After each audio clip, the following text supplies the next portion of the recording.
gone through the phase of like, I learned something new, I hate this, I hate that there's something that I don't know already. Hey y'all, it's Chimdi. So as you know, I live in the best city in the whole gosh darn world, New York City, and I was chatting to a friend about it, and she said, baby girl, has it occurred to you that New York City might not actually be the best city for you? That actually there are other cities that would provide you with more opportunities and more expansion and more growth and would actually be better aligned? The way my jaw dropped, it had not even occurred to me. I was like, I live in America, there's only two cities, LA, New York. I did LA, I'm now in New York. End of story. And she was like, actually, this is what really blew my mind. And I was like, I need to say this every single day. She said, Chimdi, whatever city you're in is the best city. And I was like, ooh. That's why it's important to have friends who hold the vision for how great you are. She said, your greatness is not reliant on what city streets you're walking through. It's not related to your zip code. It is not dependent on your area code. It is not dependent on what neighborhood you live in. Your greatness is inherent. You bring the greatness with you. So whatever city you're in is the greatest city in the world. And I was like, what do you mean? And I agree. Like, it felt so true. I was like, that's true. That's actually how it is. That is how it is. So it's interesting feeling that and the complete resonance. I was like, yes. And at the same time being like, but New York is the best one. Like, truly being like, no, but also unequivocally, if we just think about art and culture and diversity and access to opportunities and wealth, it's the history, iconography, you know, media, you know, impact. It's the best one. It's the hottest, sexiest, coolest one. And so I belong there and I have to be there. And so that's what she was trying to mirror to me, is the way that having this idea of New York City was actually keeping me from being expansive and open to all of the infinite possibilities that exist truly and very literally all over the globe. And y'all know I'm such a big fan of expansion. I'm a big believer that my goal is to only ever expand infinitely as a child of God. And so to think that I was having any belief system that was directly in opposition to infinite expansion kind of shook me to my core. This happened literally just yesterday and I'm still shaken to my core. I'm just like, what do you mean? And part of me is like, wait, but if you don't believe that New York City is the best city, you won't get to live here. And I'm like, is that true? And then that part of me is like, no. You should believe that New York City is not the best city, and that way you can release your resistance to living here and then get yourself a nice loft apartment somewhere, and it'll come to you easily and effortlessly because you're not holding this resistance. And I was like, okay, yeah, that also sounds right. But it was just interesting because I had never even entertained that idea. And that's kind of what, as someone on a healing journey, I'm constantly kind of being like shaken by, is that there's always a deeper level. There's always more light. There's always more wisdom and learning and expansion and creativity. It never stops. So I may think I have a really good sense of who I am and what I stand for and what I want and what I believe. And actually, all it takes is one person saying a single sentence and it can radically shift my entire worldview. And I think that is dope. Like, as I talk about it, I'm like, and that is why I love healing and spirituality, because I love that. I love that I can constantly delve deeper, and I've never gotten bored of spirituality because there is always something more for me to learn. But I really thought, especially related to New York City, I really thought I had it figured out. I just answered a question about someone whose partner in their eyes has it all figured out and they don't, and so that kind of the feeling that comes up for them around that. And I was saying, no one has it all figured out, come on now. But I did, secretly, I was like, but I think I do have it all figured out, specifically as it relates to New York City and it being the best city. And I knew that maybe I wouldn't spend my whole life here, but I was like, I'll definitely spend 5, 10, 15, 20 years here for sure. I could live 20 years here easily and always do a different thing every day because it's such an expansive city. I was certain of that.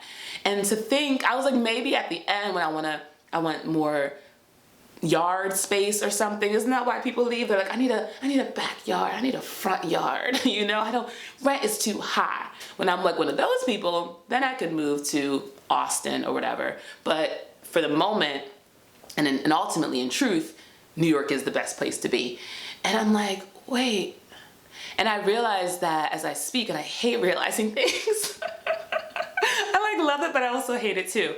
I'm realizing that there is a security, as we know, that comes in having certain parts of our life checked off. Like this thing, done. You know, where I live, done. Where I go to school, done. My partner, done. These kids, done. My job, done. Like we see life almost as this checklist, and our role is to just like check off and like cement certain parts of our life in place. And actually it's that process that leads to death, because we're not allowing new life to enter these areas of our life. We're not allowing emergence, and we're not allowing evolution. We're saying, no, I picked the city I live in. I live in New York. And so in that moment, every other opportunity, every other possibility, every other timeline, every other dimension where I'm thriving somewhere else, it just gets shut down. And then my window of vitality, it gets more narrow. My river of life runs a little less smoothly because I'm not allowing myself to expand wherever life may take me. Life may be like, girl, we've got a dope opportunity for you in Paris, and you're gonna spend 6 months to a year living in Paris.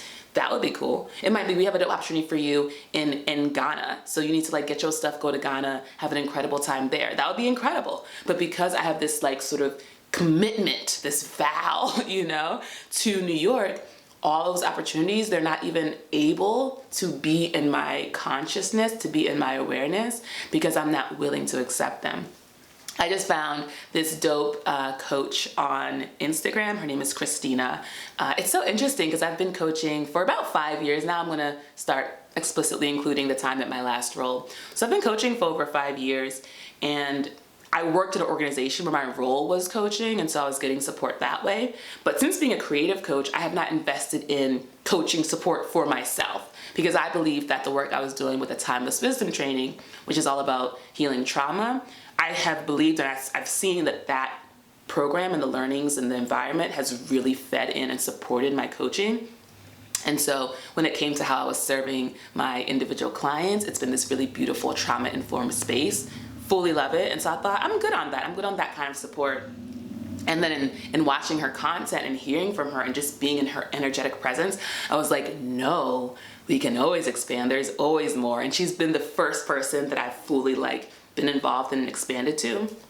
And she constantly refers to, and this is also some Abraham Hicks language as well, the swirl of opportunities, money, experiences, relationships, dope love that God wants to pour on you, is waiting, just waiting to pour on you.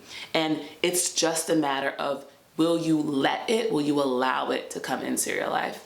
And because it's not as explicit as someone knocking on your door and saying, hey, here's the life of your dreams, it's in the form of, hey, here is a 6-month creative opportunity in Paris. Would you want that?